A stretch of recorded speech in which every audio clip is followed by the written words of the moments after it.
Hello, pals.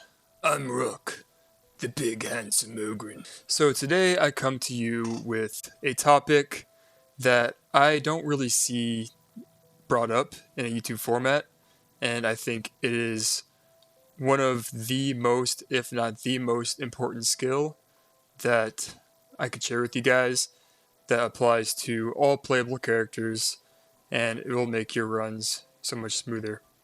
And what is that topic? It is pacing. So surprisingly, this topic is quite a dense topic, so I plan on making a series about it. But today I'm going to present to you the basics of what pacing means in Darktide and why it's important. And I spent a lot of time on this video.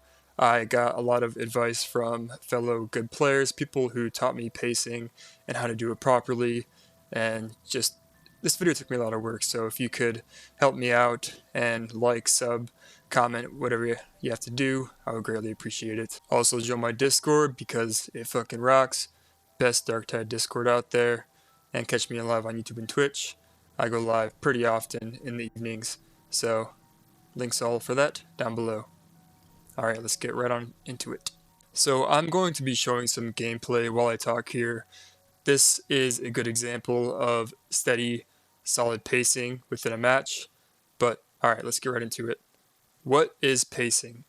So, pacing in Darktide is the steady progression forward, moving from safe spot to mitigate unwanted special/monstrosity spawns. And the quintessential reason why this is important is it provides the least mental load for your entire team. What it is not speedrunning. This is entirely different. So that was a pretty simple explanation on what pacing is, but it is entirely more complex than that because of all the factors around it. So starting off, to understand pacing, let's talk about enemy waves and how enemies spawn in this game. So what you need to know is enemies that your team can load up is just as important to being able to deal with them. So what is loading up? It is the idea of how much your team can deal with at the moment while also moving forward and making progress. So good pacing minimizes the amount of waves you need to deal with over the course of a game. So basically, the lower the damage across the board, the lower the specials killed, the lower the monstrosities killed, the shorter the game is, means the better the pacing the game was. And this is not entirely RNG. Yes, you can get different seeds, but the pace is mostly in your control. So this applies to both Auric and also Havoc. Auric, you can get away with more things, and I mean you can get away with it in Havoc as well, but if you can apply this to Auric, you can apply it to Havoc as well. So the first two enemy waves that I want to talk about, and you'd be surprised, most of the player base doesn't know how the spawn mechanics work. I don't blame them. I had to be told myself. And so there's this mechanic introduced with Maelstroms, the chance for monstrosities to spawn as weakened monstrosities. The way this works is X amount of specials are killed, hence a weakened monstrosity will spawn. And this mechanic also applies to Havoc as well. And the whole goal of pacing is, like I said earlier, you want to keep a steady pace so you can mitigate the specials from spawning. Because what triggers specials to spawn is the game thinks, hey, these guys are taking too long in a certain area, these guys have backtracked, people are out of coherency, like for example, so the vet's job is to snipe specials. And like no shade to this build, but I've seen it being run by some people where it's the XE stance build with say like the Hellbore, for example. The vet will be out of coherency, and this means that specials will spawn because the game thinks, oh, this person's out of coherency, so we're going to spawn a bunch of specials. So they are basically dealing with their own problem that they caused. Yes, they have a lot of specials killed, but they're out of coherency, and that's why it's happening in the first place. So if you do run a build like this, it is important to stay in coherency. So number one, specials will spawn when somebody's out of coherency, so it is important to stay grouped together and communicate. Especially in Havoc, just communicate. Don't seethe and mauled that your teammates are doing a bad job. Communicate, tell them where to go, and tell them where to hold. And that's where I'm here to help you. And with this series, I will tell you how to position yourself and how to make your games easier. So the concept of positioning, pacing, moving forward, when to move back, when to hold in a certain spot, this comes down to map knowledge, and I would like to go over each of the maps, and it'll be for a certain group of players, but I think it'll be very helpful as I have learned a lot from a lot of great players on how to play these maps in the most efficient way. But regardless, most of the concepts I'm going to bring up here are going to remain the same for each map.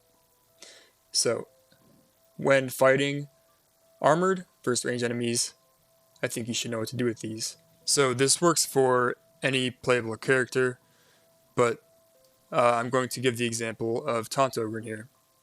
So, as Ogryn, what you want to do is you have armored enemies, and what you want to do is you want to kite them in big loops, and you want to control these enemies and then pull them out of sight of ranged enemies if possible and bring them to your team. Don't pull them through your team, but bring them to your team and hold the line. And ranged enemies, you want to dive and stagger them, but if in mixed situations, clear these first before dealing with the armor. But the most important thing that you need to keep a note of is, so if you have a vet, like yes, they will prioritize specials, but you gotta help out as well. Everyone plays their part, but these are the most dangerous enemy type. It is not the crushers, it is not the bosses, it's not even the twins that in games, it is the specials. So these enemies are designed specifically to stop all pacing and disrupt the team from making any further decisions. So these must be dealt with in order for the pacemakers to effectively do their job. Like, it is very hard, as an Ogryn, for example, to keep progressing forward when, there's trappers, muties, all this kind of stuff, all these disablers, tox bombers, all this kind of stuff. You want to have, as an Ogryn yourself, but the team around you, keep an eye out for these enemies because they will try to disrupt everything and zone you off. The biggest example being a tox bomber. It can zone your team, and if you see one of these guys, hear one of these guys, take care of them. So in every Havoc comp, to ensure the most likelihood of being able to set a good pace, I understand players that are good enough can play on their own, and they don't need these things, but for the general player base, this is going to make runs so much easier, and even for the most skilled players, it makes Havoc seem easy when everyone's fighting on the same page and you have your frontliner doing their job. So what you want to have in especially Havoc is frontliner, somebody sniping specials, an elite killer / DPS boss killer, and somebody dealing with horde. That's all the bases covered, and your runs will be so much easier. I'd say Taunt Ogryn, Book Zealot, and probably our BDs are the best pacemakers, but every other class can help alongside that. For example, if you're a Psyker and you have, honestly, any of the Psyker builds, you can be running Melee Psyker, you could be running, Venting Shriek or Bubble. Placing those bubbles aggressively, shrieking to suppress enemies to allow your team to dive, is very important. So you don't want to place a bubble that's on yourself. You want to place a bubble where your team can progress forward. Same with using your book. You can use your book or a vet shout or a shriek to progress forward and to move from safe spot to safe spot. As being an Ogren main, most of these videos that I'm going to have in the future are going to be revolving around taunt and how. So I was talking to New Type about this. If you don't know New Type, he's a very popular Twitch streamer, and he said 90% of Ogrins can be a hindrance in your games, or I guess like not much of a help. I guess a hindrance is a good word for it. And then 10% could be the difference makers and carry the team.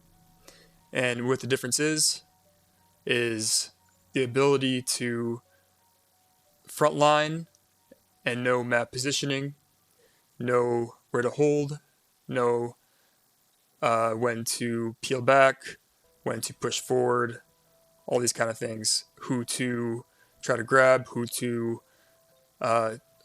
prioritize, what to look out for, so many things. And hopefully these videos can help you with learning how to especially play Taunt Ogren, but just in general, to set the pace and create space for your team. To segue off that point, let's talk about the enemy waves. So knowing what enemies your team can load up is just as important as being able to deal with them. Basically, what the term loading up means is the idea of how much your team can deal with at the moment while also moving forward and making progress. So, good pacing minimizes the amount of waves you need to deal with over the course of a game. So, by loading things up, but not loading too much up, and then bringing it to your team or cutting it around is the most important aspect of this to make, like, you will notice the difference when you have a solid front line because, like, say you're a psyker, say you're a vet or something, you just don't feel bogged down. You don't feel bogged down by horde, by just shit that shouldn't be, that's taking you out of doing your job, I guess. Like, it is the worst feeling when you're a vet and you're stuck fighting poxwalkers and you're stuck dealing with shit in front of you because your front line is either too far forward or they're not frontlining at all, and you have to fill in the gaps for them. So, knowing what enemy waves are, so there's different types of enemy waves, and I will categorize them into 5 different categories. So you have your low density light hordes. If blocking progress, deal with them as you move forward to the next area. Otherwise, use them to advance. People often get bogged down trying to clear the entire area, and this makes them fight more waves over the course of the game. So I want to highlight that.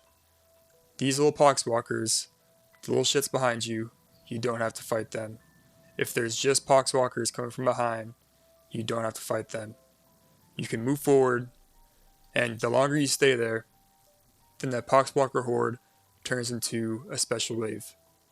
And what to do when you get a special wave is, one, you could hunker down, but know that when you do this and you stay hunkered down, those specials keep spawning. So what you want to do is you want to deal with them safely, but also slowly be making progression forward.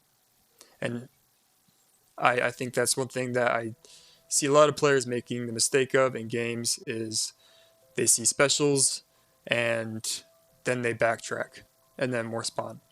And it makes the games take so much longer, and it doesn't have to be this way.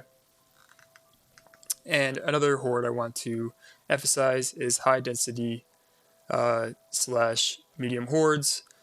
This is going to be your basic horde of elites. and you want to clear these slowly and move forward, progressing through them. So this could be armor, ranged, whatever it be. And you will even hear a sound cue for the different kinds of waves that spawn. And notice here how we're never getting bogged down by poxwalkers because we're always making steady progression forward. We're not getting bogged down by specials because we're always making steady progression forward. And the other thing I want to highlight is armor waves. So these you can't entirely just dive right through. These you want to hunker down or retreat to kiting spots. Kiting spots are safe areas where you have room to escape and also to move around if you need to. That's basically what a kiting spot is. So, for example, say there's a group of maulers and you're on Ogren.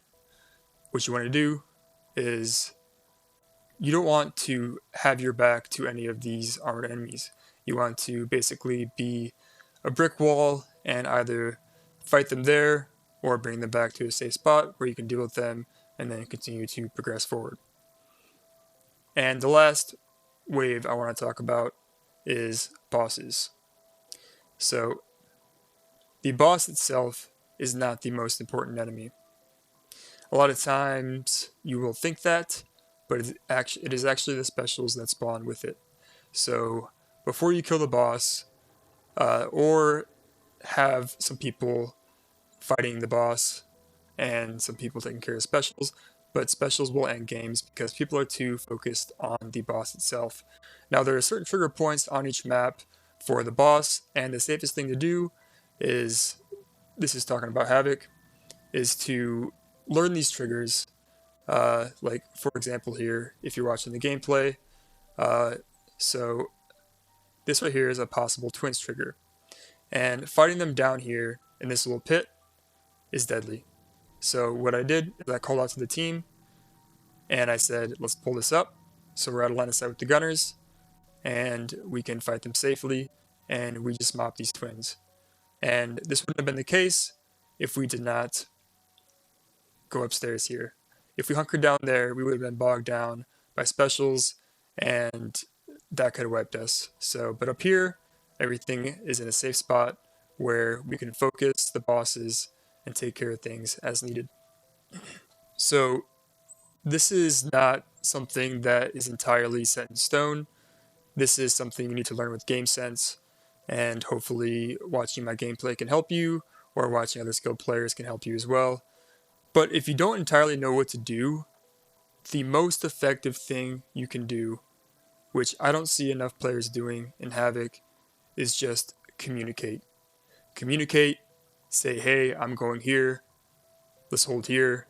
And if the whole team is on the same page, things will most likely turn out alright.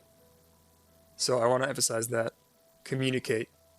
A lot of people are afraid to speak up, or they just maybe don't know what to do.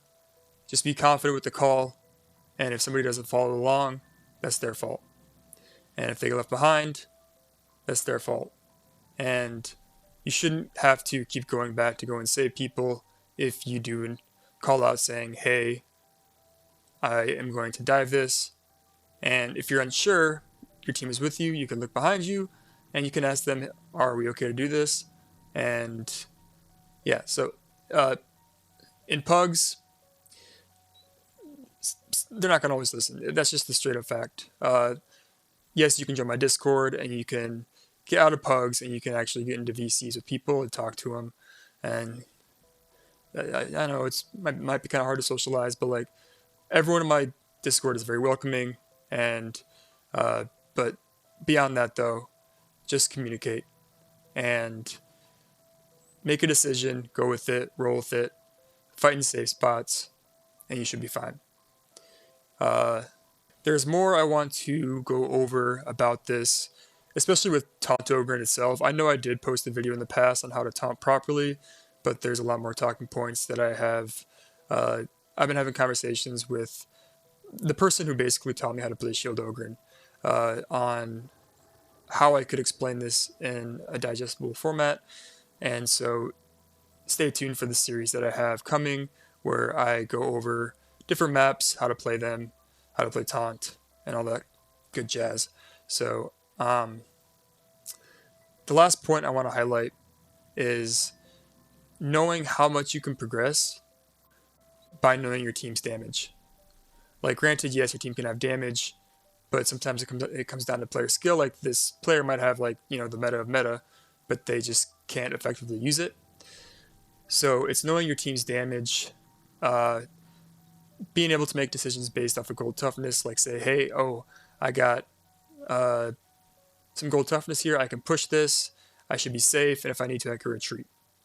And knowing if I can I kite around this boss, or can I just leave them be and let somebody with high DPS take care of them? It's things like these that come with knowing your team and playing around them, because not everything is set in stone. Not every game is going to feel the same. There's different classes in this game for a reason, and there's different ways to optimize playing with each other. And each class can play with each other, and like I'd say right now, like one of the hardest classes to synergize with each other is Hive Scum, but Hive Scum can make a great synergy to your team. For example, we had a Hive Scum on our team here, and their main role was focusing on elites and bosses for that DPS through melee. And this is a melee build they're running, and there's many different ways that you can support your team through Hive Scum.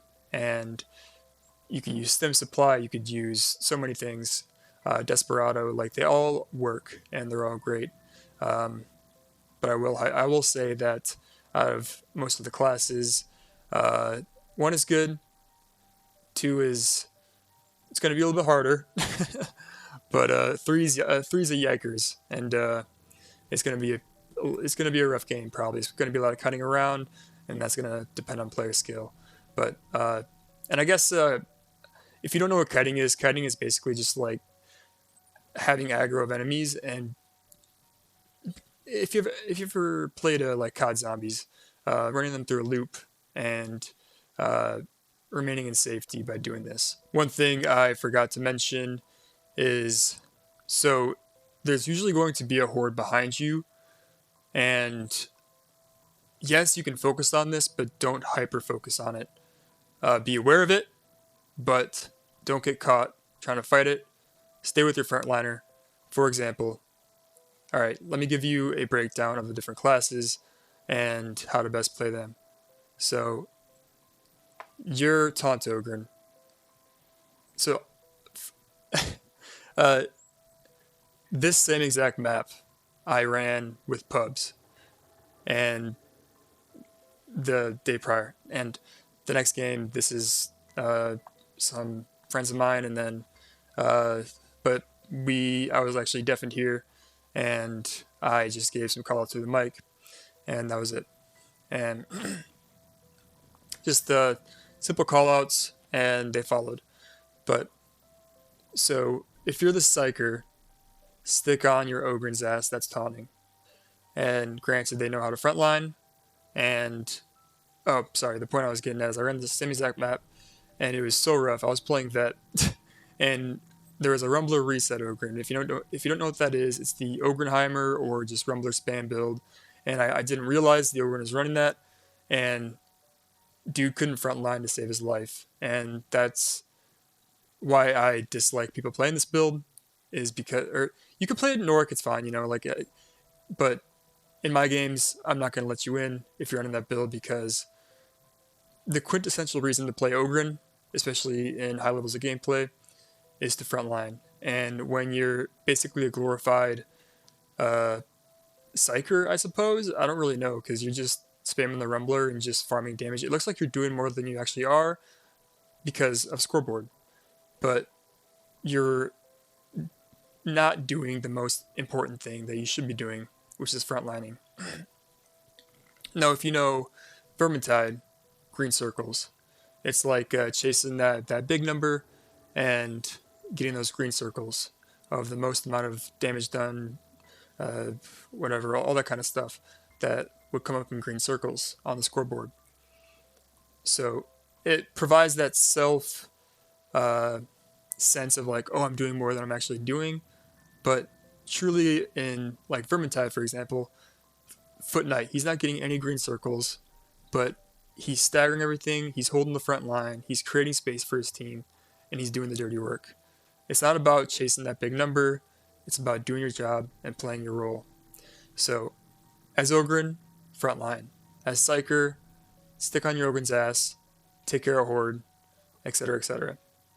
And Zealot, whether you're DPS, whether you're Book, whatever it be, you know, you are more of a flex character to DPS, special or elites, bosses, whatever it be. And if you have Book, use that to create space for your team, sticking around your team, picking off stuff, help your vet out. And say you have a vet, just stick with your Psyker, stick around your Ogryn, and stay in coherency and snipe specials. Hive Scum, pretty much same as Zealot, just you're a flex character, main thing, you stick around your team. And for our beauties, I would say if you're playing our beauties, frontline. Vets can vet, but if you're playing our beauties, there's so much in this tree that's based around being able to frontline, and so I would focus on that. And you could pair that with Ogryn, or you could take the Ogryn's place even if you don't know how to play Ogryn and feel more comfortable on our beauties. Please let me know if you have any questions. I tried to make this in the most digestible format I could, but it ended up turning into some yapping here and there, so I don't know if I covered all the bases, but I will in future videos as well try to cover more bases. So that's it. Thanks for watching, guys. Yeah, later.